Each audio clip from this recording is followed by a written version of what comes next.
Congressman Gowdy, always good to talk to you and always something to talk about. Yes, ma'am. Likewise, thank you for having me on. Sure enough. Looks like Attorney General Eric Holder is going to be back before Congress testifying. Are you convinced this time around you're finally going to get some answers to your questions, or just more of the same? Well, hope springs eternal, and I am. You know, you have to start with the presumption that people are going to answer your questions, and he's certainly had plenty of time to prepare. You could argue, I guess, if you wanted to, that the last time he came before Judiciary, everything was on the table. In fact, I didn't ask him about Fast and Furious. I asked him about the Defense of Marriage Act, and many other Republican congressmen asked about things other than Fast and Furious. It was a general update on the Department of Justice. Mm-hmm. This is going to be very centered on Fast and Furious. So I am cautiously optimistic that given the amount of time he's had to prepare and the fact that most of our questions have already been asked in the public domain, so they shouldn't come as a surprise to him, maybe we can begin the slow, arduous process of actually finding out what happened. You know, and if he doesn't answer the questions, I think that says a lot more than anything. He says he never read the memos. Here's another chance to set the record straight. Well, then he becomes even more of a political liability for the president, and the next conversation probably won't be between Lamar Smith or Darrell Issa and Attorney General Holder. It'll be between the president and Attorney General Holder, because everyone to date who has gotten around to actually answering a question has expressed dismay at the investigation. So he's hardly going to be able to defend it. And once he expresses dismay at it, it is a uniquely Department of Justice issue. Even the U.S. Attorney's offices, at some level, report to the Department of Justice. Mm-hmm. So it's there were a couple of questions that came up last week. Why no contact between Secretary Napolitano and Attorney General Holder? That's a fabulous question, particularly coming from those of us who've actually lived through the murder of a law enforcement officer. It consumes your every thought until you find answers. And Congressman, I got to ask you, when you heard Homeland Security Secretary Janet Napolitano say she had never talked to him, she's never even picked up the phone, somebody with her background, you would think that would be her first gut instinct, was to pick up the phone and say, hey, what the heck happened here? Well, I would probably use a word other than heck, but yeah, that's exactly what I thought. What in the heck do you have more important to do than to find out what happened to a Border Patrol agent? I understand the job is demanding. I understand that there's a lot of jurisdiction. I also understand when a law enforcement officer is killed in the line of duty, the world stops. And I don't think it's asking too much to say, I want to know everything there is to know about how this happened. And keep in mind, this is December of 2010. Mm-hmm. And Attorney General Holder, I would have been on the phone with him so fast, saying, I want to know everything there is to know. I'm the former U.S. attorney, former attorney general in this state. I've got law enforcement contacts throughout the state. I'm going to find out how this happened. Absolutely. And, she said she went back to Arizona. She didn't even know about the forensics on the guns. No, I it was not a good couple hours. No, and it was interesting when you asked her specifically about the wiretaps.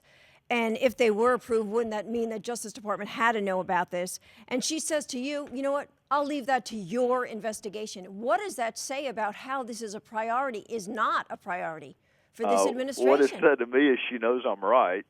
It might be the only time I'm right my first term, but the Department of Justice has to approve wiretap applications. In fact, I believe that OCDEF application itself would have gone to the Department of Justice. The question then becomes, how high up within DOJ did it go? Mm-hmm. Did it go to an assistant deputy attorney general? Did it go to the deputy attorney general? Those are the questions that still are left remaining. And again, I know I sound like I'm beating a dead horse, although it doesn't hurt the horse. it's not just when so-called problems arose. It is who knew about it, period, because gun walking was ill-conceived from day one, not just when the guns made it across the border. If the guns had all stayed in Arizona, it still would have been a flawed model for an investigation. And nobody knows about it. I mean, not her. You hear the Secretary of State Hillary Clinton say she found out about Fast and Furious in the press. Welcome to Washington, and it's our job to prove that they're wrong. I don't really, I don't have any evidence that says that they are making false statements. But here's the conundrum, the Morton's fork that they have. If you did not know, then are you doing the job that you took an oath to do? Because that would be pretty high up the list of things you should be knowing about. Absolutely. I mean, it just shows a breakdown in communications like I don't think we've ever seen in an administration. Nobody's talking to anybody. And I'm just wondering, I mean, I know they have cabinet meetings. I'm just wondering what would be more important than leaning over and saying, absolutely, I want to stop by the office and find out what happened in this Border Patrol agent. It was, look, I get the job's demanding. I get that the days are busy. I just would think that sometime between December 2010 and September 2011, you might have had a minute to call the Attorney General and say, I need to know what happened. Yeah, it really is something. And I then, hope I don't ever have a job that requires so much of my time and energy that I can't inquire on the status of an investigation that led to the murder of an agent that worked for me. Yep, and you've got the Terry family. They're having a fundraising event coming up because they need to raise money so the family can keep coming here for these hearings. And all they're saying is we want the truth. I mean, it's just unbelievable. That's not too much to ask, especially from an entity that is entitled Department of Justice. Mm-hmm. That's not too much to ask. Yeah, and you've got, when she was sitting there again saying, I've been down to the border, it's secure, it's the most secure it's ever been. And we're just hearing from out in Arizona today that a number of law enforcement agencies just cracked one of the biggest drug cartel operations going on in their own backyard. If it's the most secure it's ever been, how did the weapons get into Mexico in the first place? Yeah. Why weren't they stopped at the border? And what the heck, how did they think they were going to track them once they got across the border? That's the big question. That's the big question that you know what? Attorney General Holder could have a year to prepare, and I don't believe he can answer that question. So what's the questions you want him to answer? I'm probably going to ask him who in the Department of Justice first learned of an investigation that involved gun walking, and when was it? Who was it, and when was it? Because that shows when the Department of Justice kind of placed its imprimatur on it. And then I may ask him, how was this ever going to work? Why didn't you stop it at its inception? And then I suspect I will ask him how the president knew in March of 2011 that he didn't approve it or authorize it, and he didn't know anything about it in March of 2011. And then I may save the rest of them. They may be surprises. Yeah. It's going to be very interesting to really see what his responses to all of those are. And, you've got Congressman Cummings now talking about how Ken Melson needs to come out and publicly testify before the committee. Your thoughts on that? He says without it, it's not legitimate, it's not credible what you're doing as a committee. The more people who have knowledge that can testify, the better it is for the committee. Yep. Lanny Brewer on your list? He would be on my list, but I'm not a committee chairman, and I trust Lamar Smith and Darrell Issa. Lanny Brewer, his name certainly does show up quite often. The way I look at it is anyone who has knowledge that may be relevant, material, probative. Of course, they don't necessarily have to come before the committee. There are other ways to ask them questions through depositions, through written interrogatories. So,